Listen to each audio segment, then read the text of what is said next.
ছিল। আজকে বলি, এই যে আমাদের যুবক ভাইদের মধ্যে একজন যুবক ভাই ছিল, শরীফ উসমান হাদি ভাই দুনিয়া থেকে চলে গেল।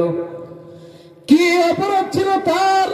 কেন তাকে অন্যায়ভাবে গুলি করে দুনিয়া থেকে চিরতরে বিদায় করে দেওয়া হলো? কিয়ামতের দিন দাঁড়াবে, দুনিয়ার জমিনে যদি আর বিচার না হয়, দুনিয়াতে যদি টাকা পয়সা দিয়ে, ক্ষমতা বা শক্তি দিয়ে যদি পার পেয়ে যায়, কিয়ামতের দিন আমার আল্লাহর আদালতে এর বিচার হবে কি হবে না? পার পেতে পারবে না কেউ। দুনিয়ার আদালত, দুনিয়ার আইন তো বিক্রি হয়ে যায়। দুনিয়ার আইন মানুষের কাছে বর্গা হয়ে যায়, বিক্রি হয়ে যায়।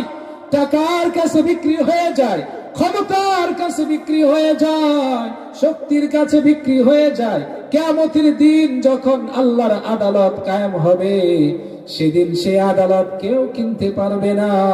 সেই আদালতে ইনসাফের দাড়ি পাল্লা যখন কায়েম করা হবে,